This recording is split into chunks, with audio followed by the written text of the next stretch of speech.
بسم الله الرحمن الرحيم. الحمد لله والصلاة والسلام على سيدنا محمد وعلى آله وأصحابه أجمعين. الحمد لله والصلاة والسلام على سيدنا محمد وعلى آله وأصحابه أجمعين. أما بعد فأعوذ بالله من الشيطان الرجيم. بسم الله الرحمن الرحيم. وإذا حييتم بتحية فحيوا بأحسن منها أو ردوها.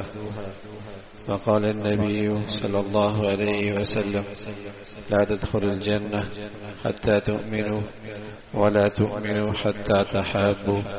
ألا أدلكم على شيء إذا فعلتموه تحاببتم؟ أفشوا السلام بينكم، أو كما قال عليه الصلاة والسلام. اللهم صل على سيدنا محمد وعلى آل سيدنا محمد وبارك وسلم. اللهم صل على سيدنا محمد النبي الأمي وعلى آله وأصحابه وسلم. میرے معزز مسلمان بزرگوں، عزیز بھائیوں اور امت مسلمہ کی مقدس ماں اور بہنوں، اللہ کے نبی صلی اللہ علیہ وسلم کا ارشاد ہے کہ تمہاری ایمان کی علامت اور وہ ایمان جس پر تمہیں ہمیشہ کی کامیابی ملنی ہے، جس کی سب سے بڑی شکل جنت ہے، وہ ایمان اس ایمان کی علامت یہ ہے کہ تم مسلمان آپس میں ایک دوسرے سے محبت کرنے والے ہو. تمہاری ایمان کی سچائی، تمہاری ایمان کی حقانیت، تمہارے اندر ایمان ہے، اس کی نشانی وہ یہ ہے کہ تم آپس میں ایک دوسرے سے محبت کرنے والے. لا تدخلوا الجنہ حتی تؤمنوا، تم جنت میں نہیں جاؤ گے بغیر ایمان کے. ولا تؤمنوا حتی تحابوا، اور تمہارا ایمان نہیں، قابل اعتبار نہیں جب تک کہ تم آپس میں محبت نہ کرو.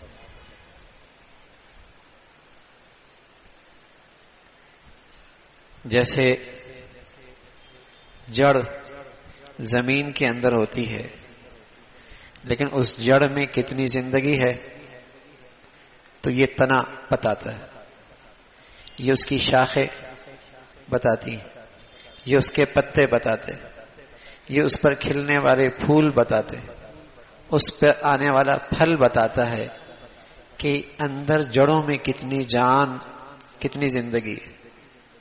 ایمان ایک چھپی ہوئی چیز ہے، لیکن میرا کردار، میرے اخلاق، میری زندگی، اللہ کے حکموں کی تعمیل، نبی کی زندگی کا اختیار کرنا، یہ گواہی دیتے ہیں کہ میرے اندر ایمان کس سطح کا ہے.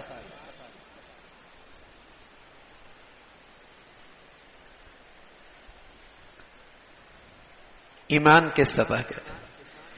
اندر کا ایمان، اندر کی جڑیں خشک ہو جائیں تو پھل تو نہیں آیا کرتے، پھول تو نہیں کھلا کرتے، پتے تو نہیں رہتے، شاخیں تو سوکھ جاتی ہیں، تنا تو خشک ہو جاتا ہے، پہچان کھو بیٹھتا. وہ درخت اپنی پہچان کھو بیٹھتا، اس کے اندر پہچان نہیں رہتی کہ یہ کس چیز کا درخت ہے. اسی طرح جب اندر کا ایمان خشک ہو جاتا ہے، بے جان ہو جاتا ہے، تو انسان کی ظاہری زندگی میں اور ایک کافر اور ایک ہندو اور ایک سکھ اور ایک عیسائی کی زندگی میں فرق ختم ہو جاتا ہے.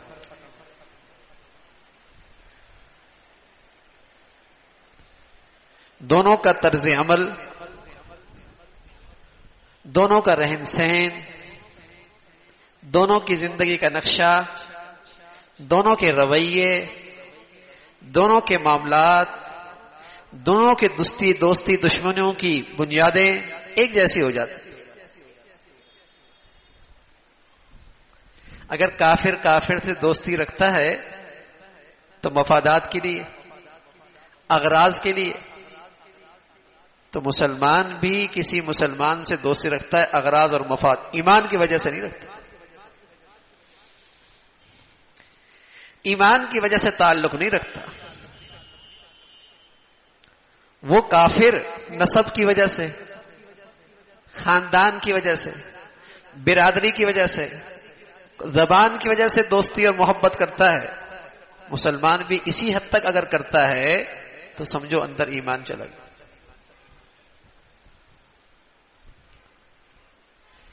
اگر یہی وجہ ہے کہ زبان کی وجہ سے محبت کرتا ہے تو مسلمان پھر چونکہ یہ میری زبان کا ہے، چاہے وہ سکھ ہی کیوں نہ ہو، اس سے بھی محبت کرے گا۔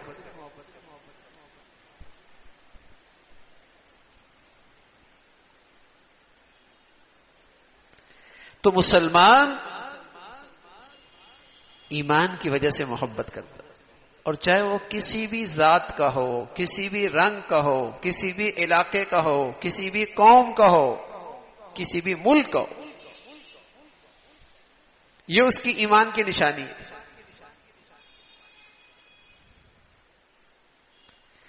آج یہ امت اپنے امت پنے سے محروم ہوتی جا رہی ہے کہ یہ امت ایک جسم کی مانند تھی، اس لیے کہ وہ ایمان کی روح اندر سے نکل گئی جو اس امت کو امت بنایا کرتی تھی۔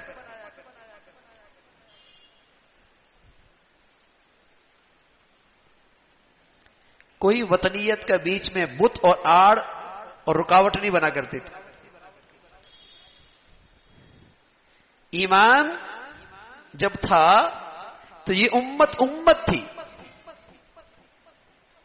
اور ایسی امت تھی سبحان اللہ، یہ مکہ والے مہاجر، اور یہ مدینہ والے انصار، اور یہ بلال حبشہ سے، اور یہ صہیب روم سے، اور یہ سلیمان فارس سے، رضوان اللہ علیہم اجمعین مدینہ کی گلیوں میں یوں لگتے جیسے سب ایک ماں باپ کی اولاد ہے۔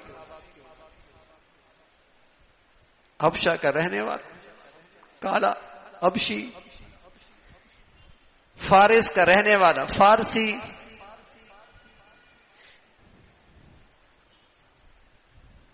زبان کوئی اور، رنگت کچھ اور، علاقہ کچھ اور، رہن سہن کا انداز کچھ اور، لیکن چونکہ ایمان تھا، اور ایمان تو ہوتا ہی ایسا ہے، جب ایمان ہوتا ہے تو پھر مسلمان سے محبت ہوتی ہے چاہے کہیں کا بھی ہو۔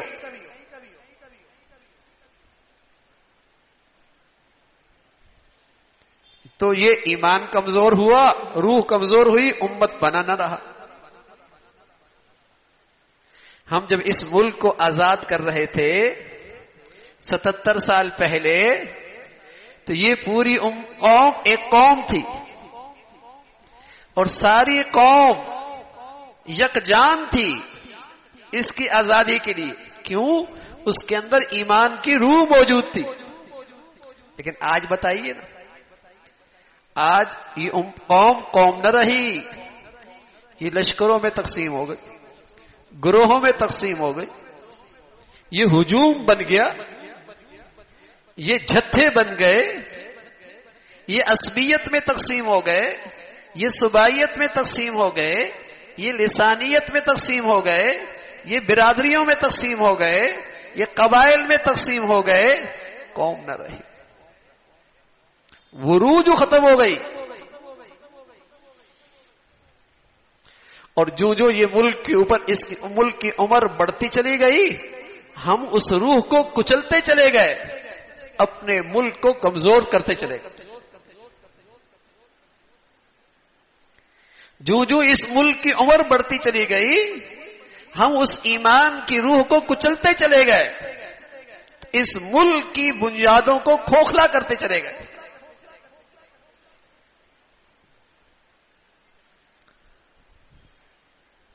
77 سال پہلے جب اس ملک کے لیے تو 10 لاکھ سے زیادہ قربانیاں دی تھی، 10 لاکھ سے زیادہ قربانی دینے کے لیے تیار تھے۔ آج کون ہے اس ملک کے لیے قربانی دینے کے تیار؟ اب تو سب نوچ کھانے کے لیے ہیں۔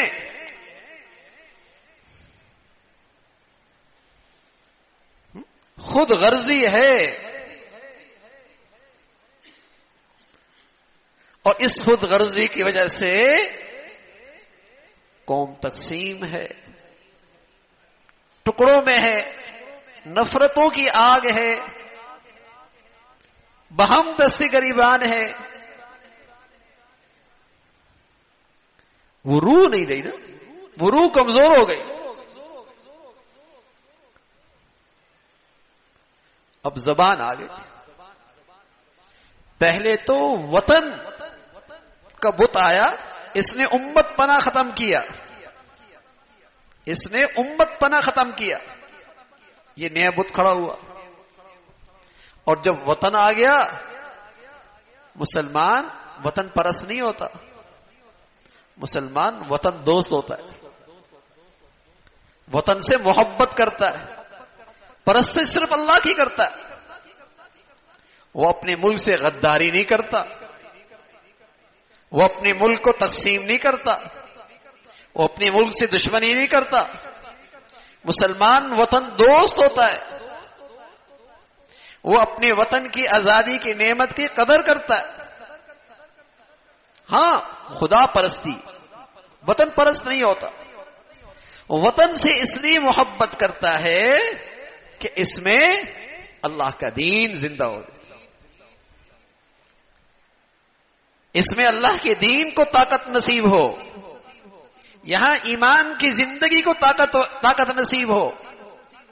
اس لیے وہ اس آزادی کی نعمت کی قدر کرتا. لیکن جب وطن پرستی آئی، یہ بت کھڑا ہوا، امت پناہ ختم ہو گئی. کوئی مسلمان دوسرے ملک کے لیے، مسلمان کے لیے سہارا بننے کے لیے تیار نہیں رہا. ہاں، دشمنوں کی صف میں تو کھڑا ہوا، مسلمانوں کی حفاظت کے لیے نہیں کھڑا ہوا. یہ تو تاریخ ملے گی آپ کو مسلمانوں کی، اسلامی دنیا کی یہ تاریخ تو بدقسمتی سے ملے گی. اور جب یہ ملک بن رہا تھا تو یہ قوم ایک تھی، سب یکجان تھے. اور آج جب وہ روح کمزور ہو گئی، ایمان کی عصبیت آئی، تو ہمارا بازو تو کٹ گیا، بنگلہ دیش کٹ گیا، ایک حصہ تقسیم ہو گیا. اور باقی ملک جو باقی ہے وہ بھی زخمی زخمی، وہ بھی زخمی زخمی. وہ جو چیز روح تھی ایمان کی، جو یکجان کرتی تھی اس پوری قوم کو، ایک طاقت بناتی تھی، ہم نے اس روح کو کچلا ہے، اس روح کو کچلا.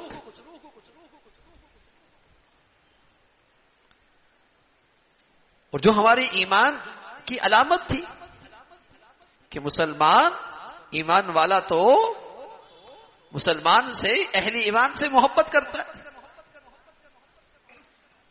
مسلمان کے جان کے لیے کہاں خطرہ بن سکتا ہے، یا اس کے مال کے لیے کیسے خطرہ بن سکتا ہے، یا اس کی عزت آبرو کے لیے کیسے خطرہ بن سکتا ہے،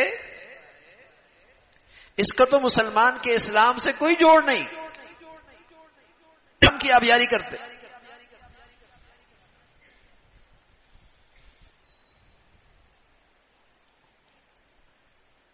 اس کا آج نقصان ہوا میرے عزیزو، کہ آج وہ ایمان کی روح گئی.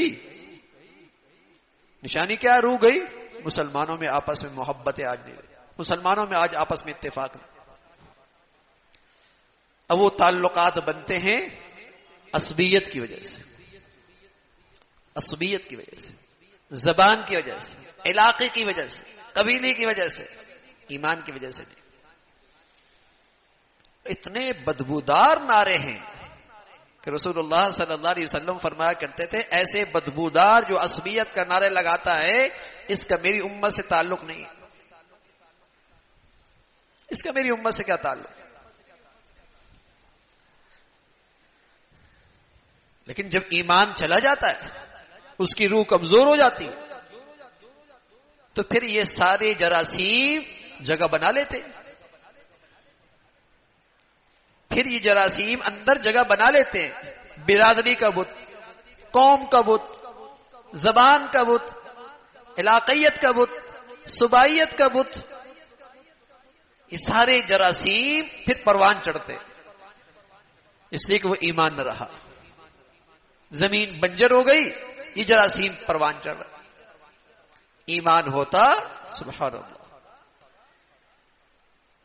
ایمان ہوتا تو یہ تو نہ کالا دیکھتا نہ گورا دیکھتا، نہ مشرق دیکھتا نہ مغرب دیکھتا، نہ عرب دیکھتا نہ عجم دیکھتا، نہ کالا دیکھتا نہ گورا دیکھتا، نہ اپنا دیکھتا نہ بگانا، یہ تو دیکھتا ایمان میرا بھائی۔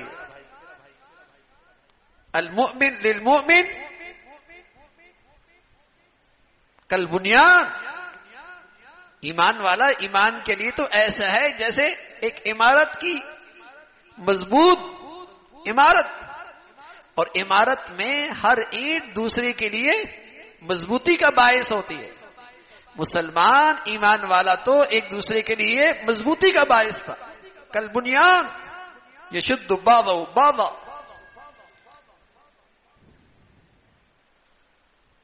لیکن جب یہ عمارت سے اینٹ یا پتھر نکل جائے اور سب سے الگ ہو جائے، بتائیے اس کا وجود خطرے میں ہوگا نہیں ہوگا؟ ٹوٹ جائے گا، اور آہستہ آہستہ ٹوٹتے ٹوٹتے ٹوٹتے ٹوٹتے ذرات میں تقسیم ہو جائے گا۔ یہ امت سے ٹوٹا، بڑھتے بڑھتے بڑھتے بڑھتے لسانیت، زبان، قوم، وطن، صوبائیت، بڑھتے بڑھتے قبیلے، اور ایک وقت آئے گا اس کے گھر کا مسلمان بھی آپس میں ایک نہیں رہے۔ کون ابا اور کون بیٹا، کون بھائی اور کون بہن۔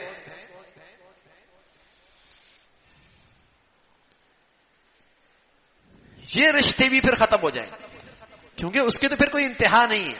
جب روح نکلتی ہے نا ایمان کی، پھر اس کا کہیں ٹھہراؤ نہیں ہے۔ یہ نہیں کہ آج زبان والے کے دشمن نہیں ہیں، وہ بھی ایک دوسرے کے دشمن ہیں۔ یہ نہیں کہ علاقے والے ایک دوسرے کے دشمن نہیں، وہ بھی دشمن ہیں۔ یہ نہیں کہ ایک قبیلے کے لوگ آپس میں ایک دوسرے کے دشمن نہیں ہیں، وہ بھی دشمن ہیں۔ اس لیے کہ جب ایمان نکلتا ہے پھر کوئی وحدت باقی نہیں رہتی، پھر کوئی وحدت باقی نہیں رہتی۔ تو ایمان بڑی چیز تھی، ایمان بڑی چیز۔ اس ملک کی سلامتی اور ہمارے ایمان کا تقاضا دونوں ایک ہیں۔ اس ملک کی سلامتی بھی اس میں ہے کہ یہ قوم ایک ہو جائے، اور ہمارے ایمان کا تقاضا بھی یہ ہے کہ مسلمان سب ایک ہو جائے۔ ہمارے ملک کی سلامتی بھی اسی میں۔ اگر یہ عروج ختم ہو گئی، اس ملک کا وجود، اس کی بقا خطرے میں، کوئی چیز اس کو اکٹھا نہیں کر سکتی۔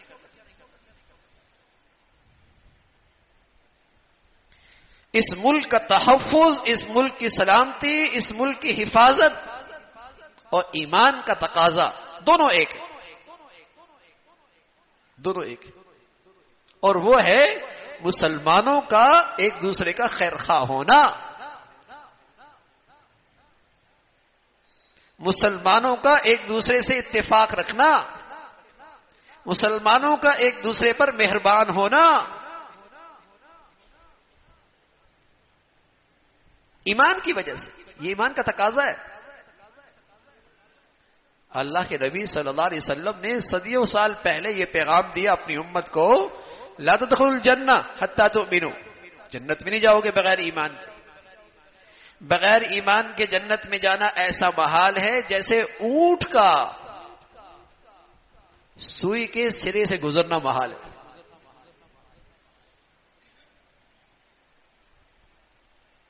جیسے اونٹ کا سوئی کے سرے سے جانا محال ہے، بغیر ایمان کے جنت میں جانا ایسا ہی محال ہے۔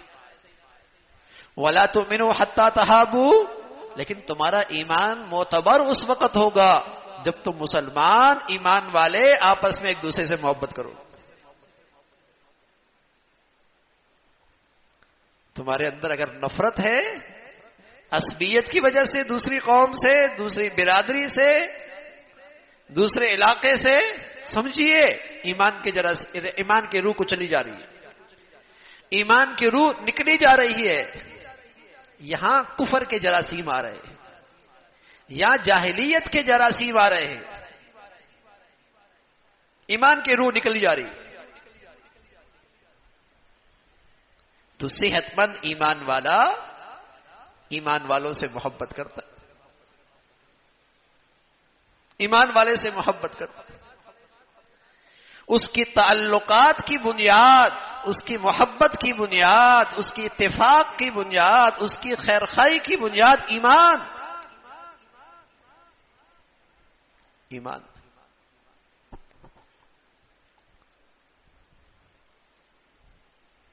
رسول اللہ صلی اللہ علیہ وسلم فرمایا کرتے المؤمن من امنہ الناس.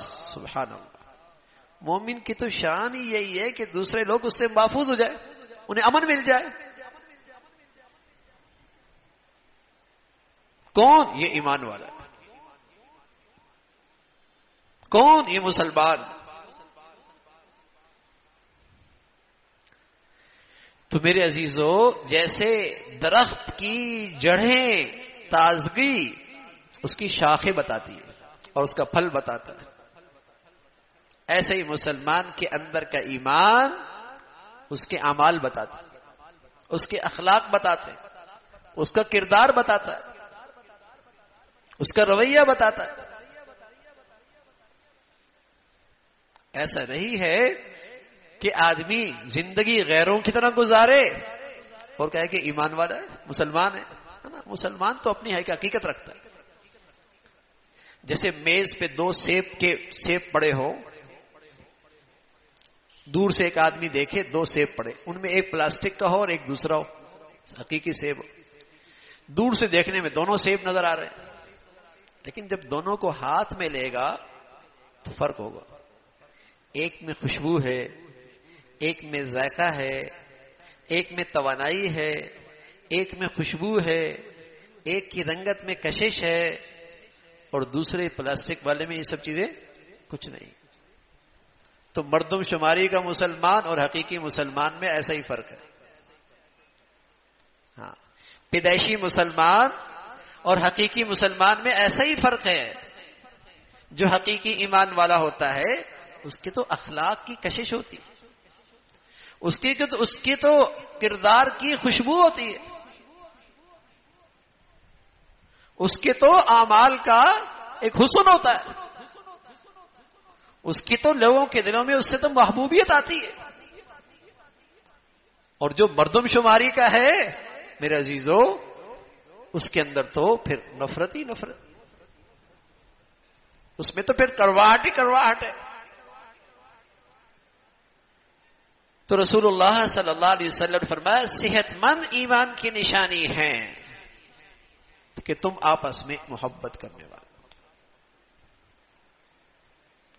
تو مسلمان کے ایمان کا بھی تقاضا ہے، اور اس ملک کی اس نعمت کی قدردانی کا بھی تقاضا یہ ہے کہ ہم ایمان کی زندگی کو فروغ دیں، اور یہی اس ملک کی سلامتی کا راستہ ہے، یہی اس ملک کی حفاظت کا راستہ. وہ لوگ اس ملک سے دشمنی کرتے ہیں جو اس ملک سے دین مٹانا چاہتے ہیں یا ایمان کی روح کچلنا چاہتے ہیں، وہ حقیقت میں اس ملک کے دشمن ہیں. وہ اس ملک کو کمزور کرنا چاہتے ہیں، یہ اس ملک کو وہ توڑنا چاہتے ہیں. انہیں پتا ہے جب یہ روح نکل جائے گی اس ملک کی بقا خطرے میں، اس کا وجود خطرے میں، اس لیے وہ اس روح کو کچلنا چاہتے ہیں. وضرب اللہ مثلا قرية كانت آمنة مطمئنة يأتيها رزقها من كل مكان فكفرت بأنعم الله فأذاقها الله لباس الجوع والخوف بما كانوا يصنعون. قرآن ایک آئینہ ہے اور قرآن میں زندگی ہے.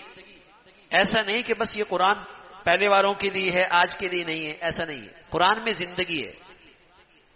اسے آج دیکھیں گے تو آپ کو اس کے اندر آپ کا ملک بھی نظر آئے گا. وضرب اللہ مثلا قرية، اللہ تعالیٰ ایک ملک کی مثال پیش کرتے ہیں، ایک بستی کی مثال پیش کرتے ہیں. كانت آمنة، وہ بڑے امن سے رہتے تھے، کسی بیرونی دشمن کا کوئی خطرہ نہیں، کسی باہر کے آدمی کا کوئی خطرہ نہیں. كانت آمنة مطمئنة، اور وہاں رہنے والے اندر بھی بڑے سکون سے، دل بھی بڑا مطمئن. کوئی خوف نہیں. قات آمنہ مطمئن یاتیہا رزقها من کل مکان. ان کا معاش کا بھی مسئلہ کوئی نہیں تھا. رحمت کی بارشیں ہوتی تھی, زمین بھی سونا اگلتی تھی, شمال جنوب کے سارے تجارتی سفر بھی بڑے پرامن تھے. یاتیہا من کل مکان, ہر طرف سے معاش کا مسئلہ آسان تھا. پھر کیا ہوا اس ملک کے ساتھ, اور پھر کیا ہوا اس بستی کے ساتھ؟ فرمایا فکفرت بانعم اللہ, انہوں نے اللہ کی نعمتوں کی ناشکری کی. اللہ کی نعمتوں کی ناشکری کی. الیوم اکملت لکم دینکم واتممت علیکم نعمتی. اللہ اس دین کو اپنی سب سے بڑی نعمت کہتا ہے. اللہ میاں اس دین کو اپنی سب سے بڑی نعمت قرار دیتے. یوں تو اللہ تعالیٰ کی نعمتیں انگنت ہیں, لیکن ان نعمتوں میں سب سے عظیم الشان نعمت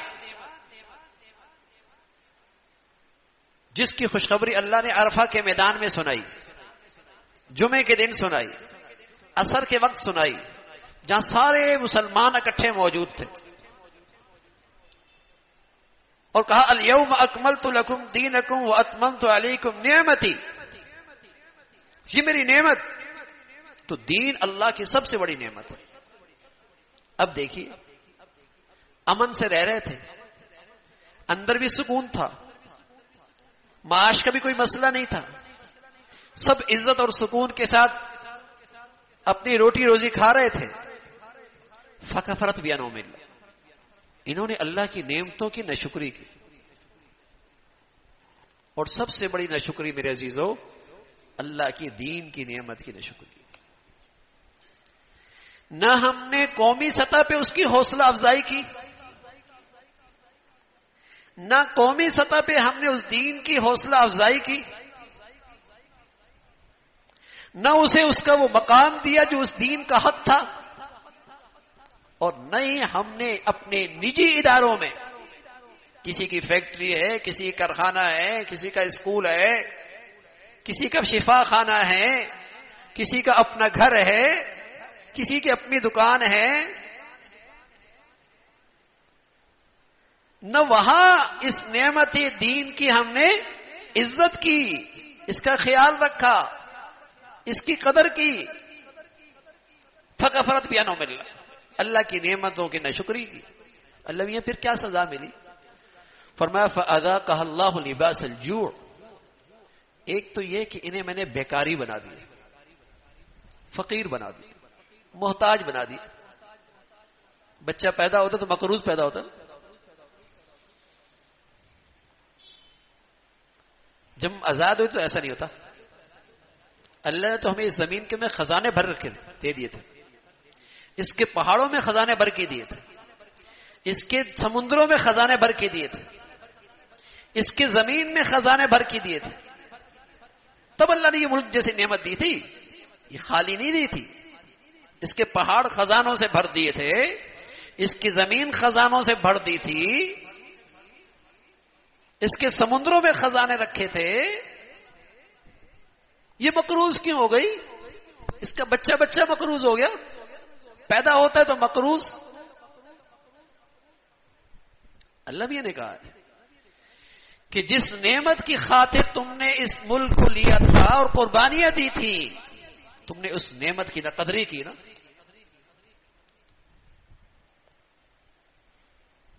اس نعمت کو وہ معزز مقام نہیں دیا جو اس کا حق تھا. ہر جگہ سے اس دین کو نکالا تم نے, اور تم یہ سمجھے شاید اس دین کو چھوڑ کر ہم دنیا میں ترقی کر لیں گے. شاید یہ ترقی میں, ہماری ترقی میں یہ رکاوٹ ہے. دیکھیں نا, ہر بے دینی کا تماشے کا حوصلہ افزائی, لیکن دین کی ہر طرف حوصلہ شکنی.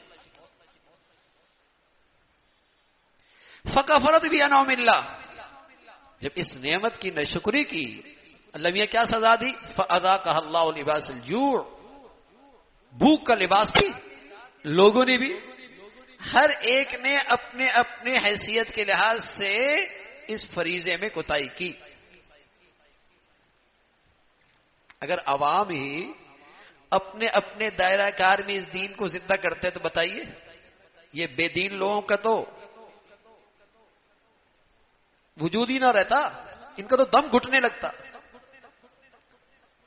ان کا تو دم گھٹنے لگتا۔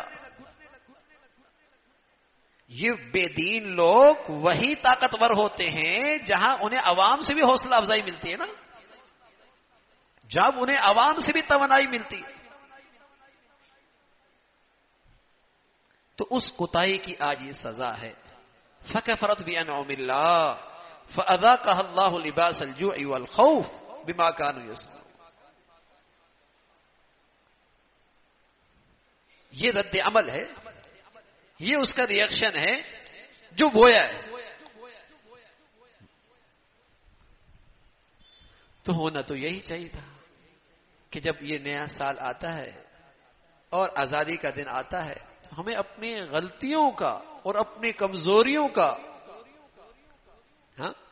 یہ ہمیں ان کمزوریوں کی طرف متوجہ کر، ہم کہاں غلط ہو رہے ہیں، اور اس سے بہتر ہمارے دین سے زیادہ ہماری بہتر کون رہنمائی کر سکتا ہے؟ قرآن سے زیادہ کون ہماری کمزوریوں کی نشاندہی کر سکتا ہے کہ ہماری بربادی کی اور ہماری کمزوری کی اور ہمارے زخموں کی اور ہمارے ٹوٹ پھوٹ کی اصل وجہ کیا ہے؟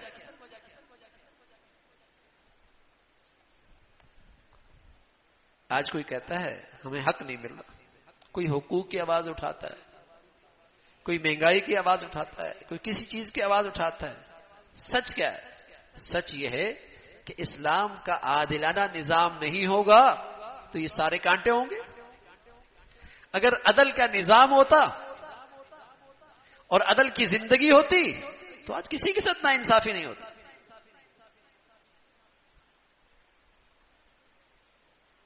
لیکن اس عادلانہ نظام کو ہم یہ دیکھیں کہ آیا ہم اپنے گھر کے اندر، اپنے دائرہ کار کے اندر جو ہمارے پاس نجی ادارے ہیں، ان اداروں کے اندر کیا اسلام کے اس عادلانہ نظام پہ عمل کر رہے کہ کم از کم ہماری ذات سے کسی کو تکلیف نہ ہو، کسی کے ساتھ ناانصافی نہ ہو، کسی کا حق ضائع نہ ہو، کہیں اللہ کی نافرمانی نہ ہو؟ وہ بھی نہیں ہو رہا۔ یہ تو ہمارے اختیار میں ہے، یہ تو ہماری ذمہ داریوں میں ہے۔ تو میرے عزیزوں، پیارے رسول صلی اللہ علیہ وسلم نے فرمایا جنت ایمان اس کی قیمت ہے، اس جنت کی قیمت ایمان ہے، لیکن اس ایمان کا نشانی علامت یہ ہے صحت مند ایمان کی کہ تم آپس میں ایمان کی وجہ سے ایک دوسرے سے محبت کرو۔ وَلَا تُؤْمِنُوا حَتَّىٰ تَحَابُوا۔ اور حضور علیہ الصلوٰۃ والسلام نے ایک آسان سا نسخہ دیا، فرمایا الا ادلکم علی شیء اذا فعلتموہ تحاببتم۔ ہم تمہیں ایک عمل بتاتے ہیں، اگر تم یہ کرو گے تمہارے دلوں میں ایک دوسرے کی محبت آنے لگے گی۔ ایسا عمل ہے، فرمایا افشوا السلام بینکم، تم آپس میں سلام کو رواج دو۔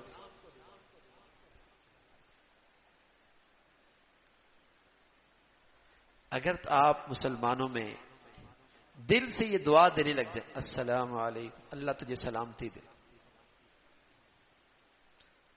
اللہ تجھے سلامتی دے، اگر دل سے آپ مسلمانوں کو یہ دل سے دعائیں دیں گے تو بتائیے دلوں میں پھر نفرتیں رہیں گی؟ اس سے تو ایمان کو غذا ملے گی، اس سے تو ایمان کو صحت ملے گی کہ آپ ایک مسلمان کے لیے بھلائی چاہتے ہیں، خیر خائی چاہتے ہیں۔ السلام علیکم، السلام علیکم، یہ نہیں دیکھا کون ہے، فرمایا ہر ایک کو سلام کرو، جانتے ہو یا نہیں جانتے۔ اب تو مسلمان سلام کرتا نا، اسے دیکھتا ہے، یہ پہلے سلام کرے گا پھر سلام کروں گا۔ حضرت صاحبہ فرمایا کرتے تھے رضوان اللہ اجمعین، ہم بہت کوشش کرتے کہ ہم آپ سے سلام میں پہل کر لیں، لیکن کبھی ایسی نوبت آئی نہیں، آپ ہمیشہ سلام میں پہل کیا کرتے۔ سبحان اللہ، السلام علیکم، سلامتی کی دعا، سلامتی کی دعا. تو اس عمل کو اپنے گھروں کو بھی فروغ دیں. گھر میں داخل ہوں سلام کیا کر، گھر سے نکلنے لگے سلام کہا کر، دکان میں آئیں سلام کہا کر، مسلمان سے ملیں سلام کہا کریں. یہ مسلمانوں کا شعار ہے، یہ ایمان کی نشانی ہے کہ یہ مسلمان ہے. ملتا ہے تو سلام کرتا ہے. ہندو تو یہ نہیں کہتے، عیسائی تو یہ نہیں کہتے، سکھ تو یہ نہیں کہتے، کافر تو یہ نہیں کہتے. یہ کون کہتا ہے؟ مسلمان. تو یہ مسلمان کی نشانی ہے کہ مسلمان جب ملتا ہے تو سلام کرتا. اس کو رواج دو بھائی. اور دل سے اگر یہ ہو دعا، السلام علیکم، اللہ تجھے سلامتی دے دے. اور اس میں ایک بات کا اور کوئی پیغام ہے کہ جب مسلمان دوسرے مسلمان سے ملتا ہے اور السلام علیکم کہتا ہے تو پیغام دیتا ہے کہ تیری ذات کو اور تیری جان اور مال کو مجھ سے سلامتی ہوگی، کوئی نقصان نہیں ہوگا. یہ پیغام دے رہا ہوتا کہ میری ذات سے آپ کو سلامتی ہی سلامتی ہے، کوئی تکلیف نہیں ہوگی. یہ پیغام دے رہا ہوتا. تو میرے عزیزو، اللہ کے نبی صلی اللہ علیہ وسلم کی ان سنتوں میں اور آپ کی ان اداؤں میں بڑی تاثیر ہے، بڑی تاثیر. اس کی تاثیر اللہ کے نبی نے فرمایا اس سے دلوں میں محبتیں پروان چڑھتی ہیں، جو ایمان کی غذا ہے، جو ایمان کی توانائی ہے. اس سنت سے، اس عمل سے آپس میں محبتیں پروان چڑھتی ہیں. اگر گھر کا ہر فرد آئے یا نکلے، گھر سے کمرے سے نکلے اور سلام کہتا رہے، بتائیے اس گھر میں انشاءاللہ تاثیر ضرور ہوگی اور دلوں میں ایک دوسرے کے لیے محبتیں پروان چڑھیں گی. جب نبی نے کہا ہے، اللہ کے نبی صلی اللہ علیہ وسلم نے اس عمل کی تاثیر بتائی ہے کہ محبتیں پروان چڑھتی.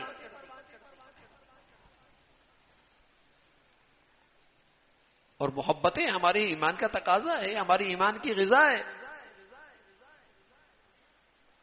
تو اس عمل کو اپنا معمول بنانا چاہیے. ہاں، بس اوقات گھر میں کوئی شخص یا مسجد میں یا کہیں کوئی آدمی تلاوت کر رہا ہے، نماز پڑھ رہا ہے، ذکر کر رہا ہے، وضو کر رہا ہے، تو وہاں سلام نہیں کہنا چاہیے، وہاں سلام نہیں کہنا چاہیے. ہاں، عام حالت میں سلام کہنا چاہیے، عام حالت میں سلام کہنا چاہیے. اور جب سلام کہا، سبحان اللہ، تو اللہ میاں قرآن میں کہتے ہیں وَإِذَا حُيِّيتُم بِتَحِيَّةٍ فَحَيُّوا بِأَحْسَنَ مِنْهَا. جب تمہیں کوئی سلام دے تو تمہارا جواب اس سے بھی اچھا ہونا چاہیے. اگر وہ کہے السلام علیکم، تم کہو وعلیکم السلام ورحمۃ اللہ. اگر وہ کہتا ہے السلام علیکم ورحمۃ اللہ، تم اس سے بھی آگے بڑھو، وعلیکم السلام ورحمۃ اللہ وبرکاتہ. وَإِذَا حُيِّيتُم بِتَحِيَّةٍ فَحَيُّوا بِأَحْسَنَ مِنْهَا، یا کم از کم اور ردوها، وہی جواب دے دو، اس سے بہتر جواب دو. اللہ آپ کو سلامتی دے، آپ کہیں اللہ آپ کو سلامتی بھی دے، اپنی رحمتی بھی دے. وہ کہے اللہ آپ کو سلامتی دے، اپنی رحمتیں دے، آپ کہیں اللہ آپ کو سلامتی بھی دے، رحمتی بھی دے، برکتیں بھی دے. سبحان اللہ. اب بتائیے، جب مسلمان کے لیے ان جذبات کا اظہار بار بار کرے گا تو دلوں میں محبتیں آئیں گی. جب وہ اس خیر خائی کے جذبات پیش کرے گا اور دعائیں دے گا تو محبتیں پروان چڑھیں گی.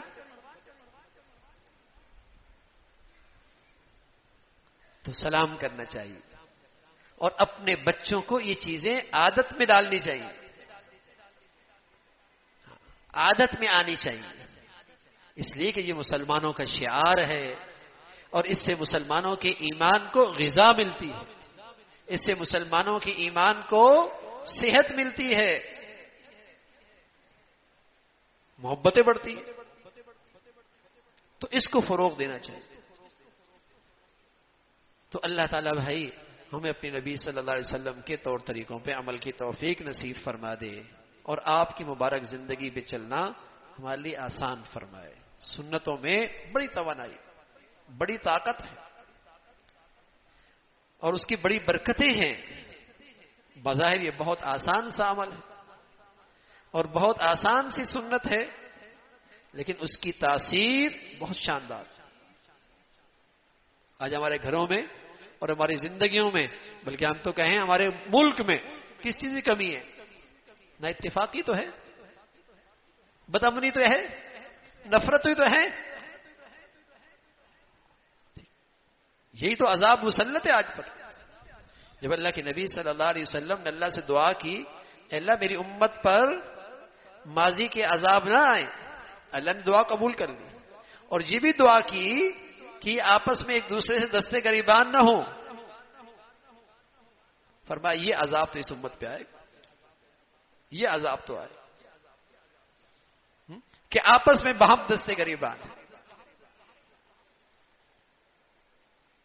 تو آج نفرتوں کی آگ میں جلنا اسی دین سے دوری کا نتیجہ ہے، اسی دین سے دوری کا نتیجہ ہے۔ اور اگر اس آگ کو بجھانا چاہتے ہیں، ٹھیک، اور اس آگ سے بچنا چاہتے ہیں، تو پھر دین، پھر نبی کے طور طریقے اور نبی کی مبارک ادائیں، انہیں اپنی زندگی کا معمول بنائیں۔ اللہ تعالیٰ بھائی عمل کی توفیق نصیب فرمائے۔ وآخر دعوانا الحمدللہ رب العالمین۔ اللهم لك الحمد كله ولك الشكر كله، اللهم لك الحمد كله ولك الشكر كله، اللهم أعنا على ذكرك وشكرك وحسن عبادتك، اللهم أعنا على ذكرك وشكرك وحسن عبادتك۔